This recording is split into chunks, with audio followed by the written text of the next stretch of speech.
Nakhoinigi nungairaba numit asigi ahawbase haushida aisu yawba phangjabase kayada lebak phakraba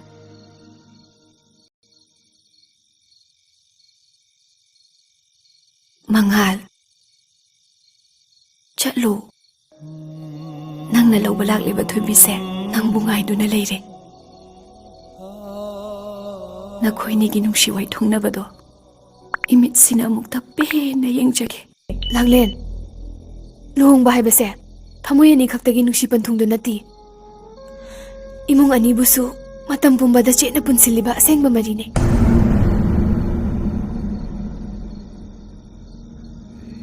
Iparomdagi puron taret imaromdagi puron taret ani bu kokthaduna nakhoy ani gi damakta khurumlibane asigumba senglaba punsigi thawdo asibu nangna taraina lobadi tawhide Langlen Adudi hayo nang mangal bu nungside hayna hayo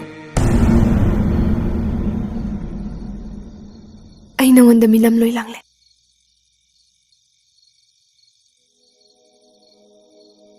Nong madolati hada Thathawan mi chak thokidaba numiti yawramba yai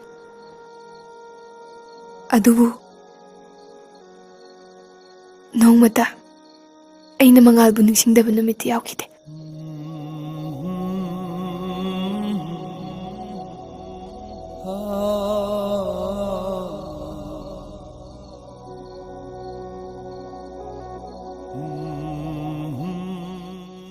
Adubu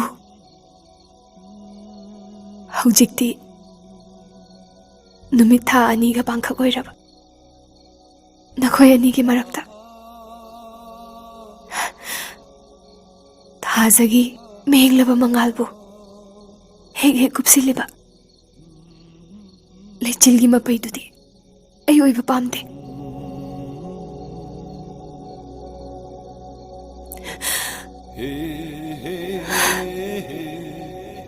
Ay madu yaba ngamo ngasi se nakhoy anigi senglaba numidangni chatlo Langlen yumda chattuna anawba punsibu taramna okluro mangalbu nangi nafamda sinaramdana ay mafamsidagi khongpham amata hando oi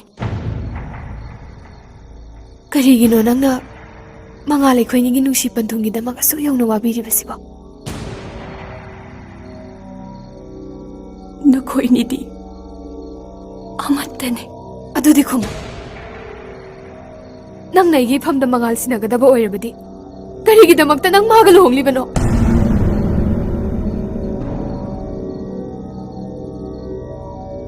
khomo nang karigi damakta magal honglibano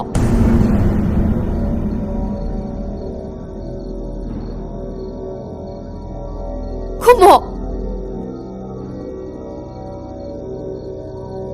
Biro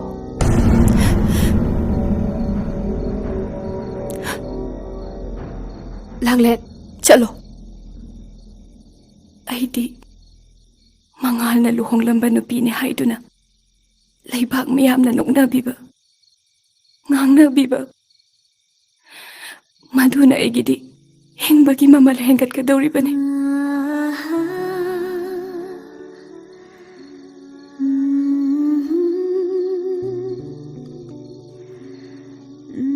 Konai minok tu ne, ay nangairi ba?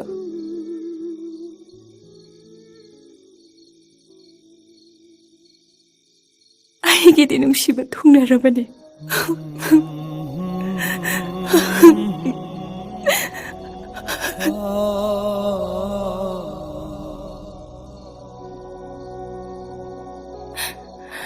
Sidagi ahin ba? Ayam ta pamdre.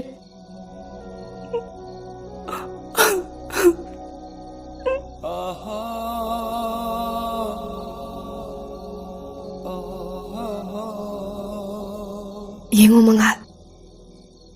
Langlen bu nanggi oiba phangjabase. Nangde kayada laibak faraba. Nupi oibigi punsida. Sumangda puthokduna luhongbase.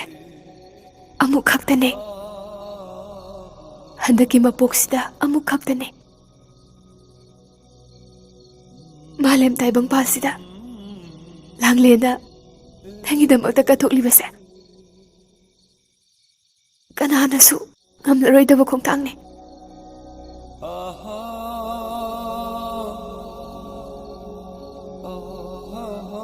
Chalo mga Langlen bupudo na yung dalo.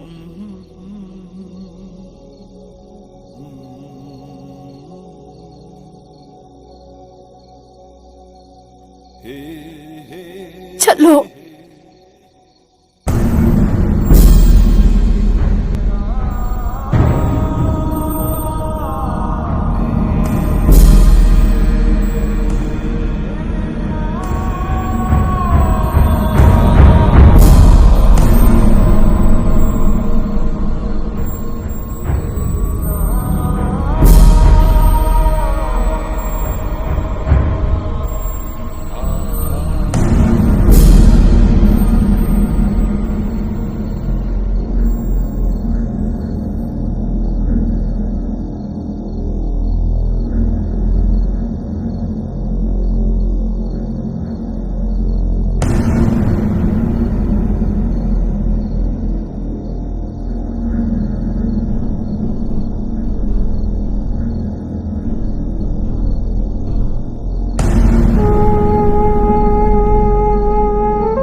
Bubudo na chakro.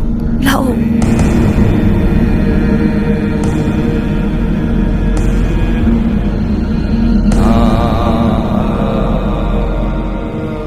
Nang ibu kiyam nungsi.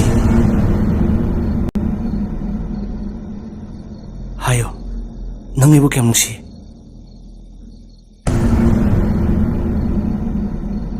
Nang ibu kiyam nungsi bagi. Ay nang hinapam na may tiye Langlen. Ay nang bukay doon na tadok lo. Ay nang munusya Langlen.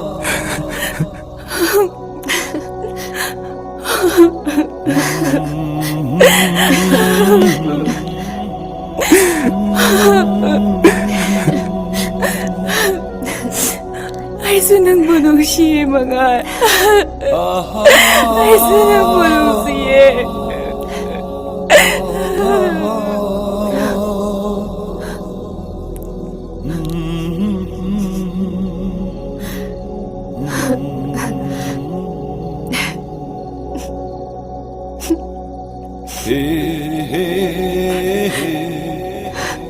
Ah